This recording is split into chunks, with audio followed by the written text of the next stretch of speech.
Bom dia a todos, bem-vindo aí mais um vídeo de pós-jogo, né, do canal Vascaínos por Amor.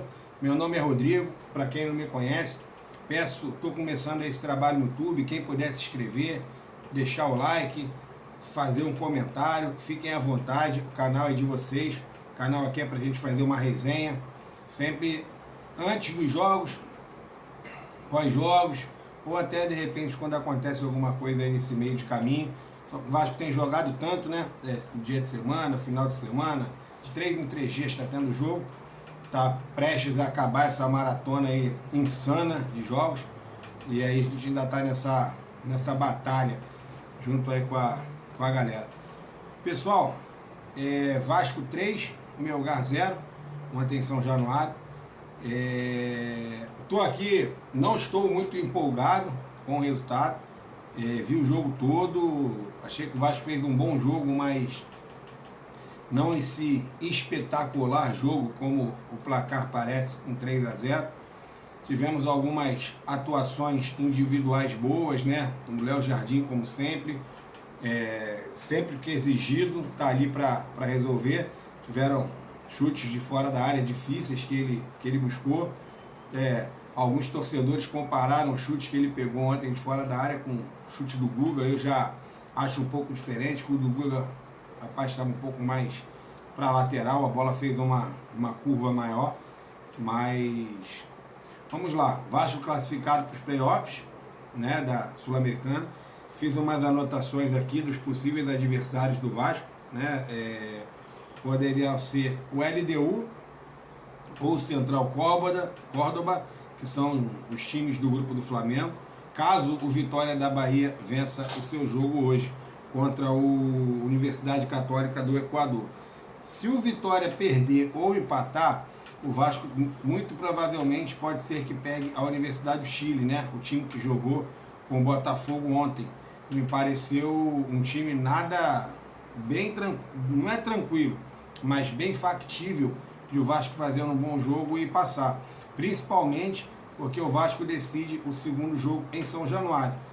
Eu acho que desses 3 possíveis adversários, caso, eu digo isso, gente, deve, porque se não acontecer nenhum resultado fora da curva nos jogos da Libertadores restantes, a tendência é que o Vasco pegue um desses 3 adversários. Eu acho que o mais difícil é a LDU, né? Devido à altitude, tradição do time lá equatoriano. Eu prefiro que seja o Central Córdoba ou a Universidade do Chile. Mas o Vasco tem o seu 12º jogador como diferencial, que decide em casa. Galera, vamos lá. O Jair, falando um pouco do jogo, né? O Vasco teve o retorno do Jair, devido ao desfalque do Paulinho e o desfalque do Hugo Moura, né, no jogo de ontem. O Diniz, eu acho que peitou a diretoria e disse que gostaria de contar com o Jair. Eu não vou discutir salário, não vou discutir essas coisas, eu só acho que a forma que estava sendo feita com o Jair não é legal. Jogador extremamente profissional, teve a lesão, não é culpa dele, a lesão acontece com todos os jogadores.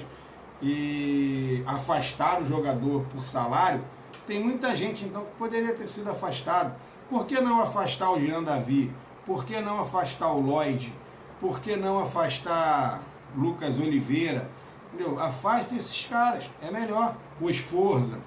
E você junta esses caras todos, vai dar o salário do Jair. Porque o Jair, nesse momento, eu acredito ser um cara fundamental. Com o elenco atual do Vasco hoje, o Jair não pode ser preterido, não pode ser dispensado. No mínimo ele precisa ficar no banco ali, para ser um suporte numa hora que o Diniz precisar de um jogador de qualidade. Apesar de não estar rendendo tudo que a torcida espera, mas é um cara que ontem para mim fez um bom jogo. Não sei se estava com sangue nos olhos, estava com a faca nos dentes, mas eu acho que fez um bom jogo. Ele tem condições de ir na zaga, buscar a bola, sair jogando dentro do esquema tático do Fernando Diniz. E parece que o Diniz pediu, não sei se a diretoria vai acatar, acredito que sim, porque o Diniz tem força para isso, tem tamanho para isso. Acredito que ele peça a continuidade do Jair, e até acho que o Jair já deu uma entrevista ontem dizendo que tem o desejo de continuar. O Ryan crescendo muito também com o Diniz, mas aí já acho mais difícil, né? O Diniz disse que ele é um jogador indispensável, que vai pedir para ele não sair, mas eu acho que é uma questão financeira que aí já vai além da questão do futebol. É uma questão para manter os salários em dias, para manter o clube rodando, até porque o Vasco, infelizmente, voltou a esse quadro associativo, onde depende de venda de jogadores, depende de recursos para que possa se manter. O Vasco hoje não tem um estádio que possa dar lucros como alguns outros times aí que tem 3 milhões, 4 milhões de renda num jogo. O Vasco ontem no máximo deve ter dado 800 mil de renda. Então precisa realmente de venda de jogadores para poder girar, a roda girar. E assim, o Coutinho achei que fez um bom jogo enquanto estava no jogo. O Nuno já acho que estava muito cansado.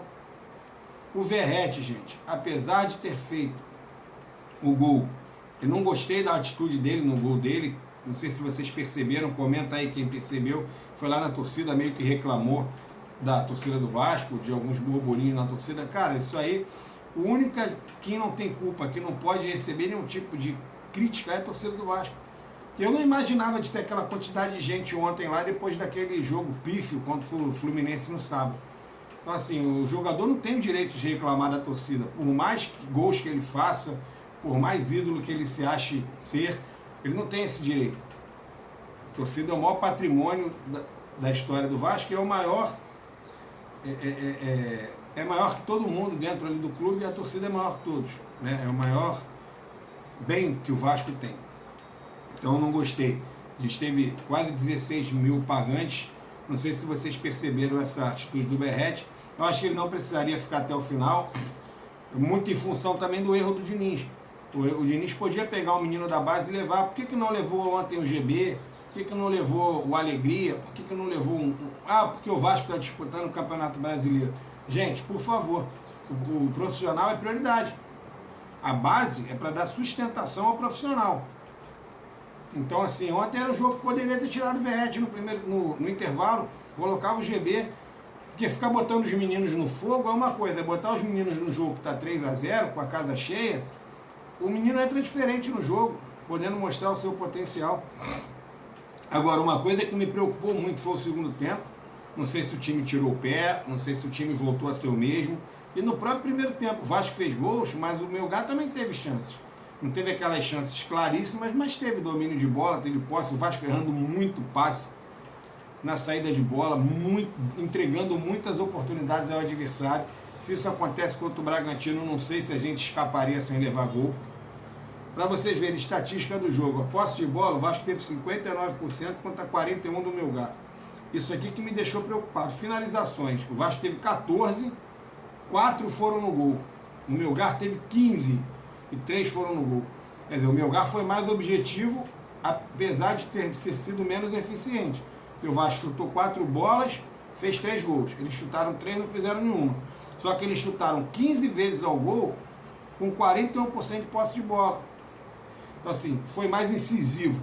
A hora que estava com a bola, foi para cima para poder finalizar. Mas está classificado. Agora é aquilo que eu falei no vídeo de ontem, a diretoria derrubou o transferban, isso é muito importante, o Vasco pode voltar a contratar nessa janela, então precisa qualificar esse elenco, porque assim, agora que classificou, vamos qualificar o elenco para poder tentar ganhar o título.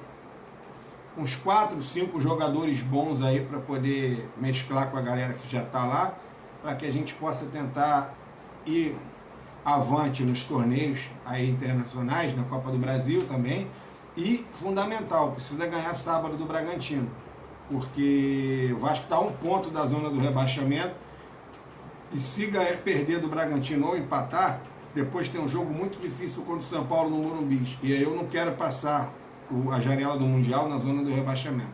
Então precisa pelo menos vencer amanhã, para depois ver como é que vai ficar o jogo contra o São Paulo. Galera, obrigado, peço aí quem puder se inscrever, deixar o like, compartilha aí, comenta.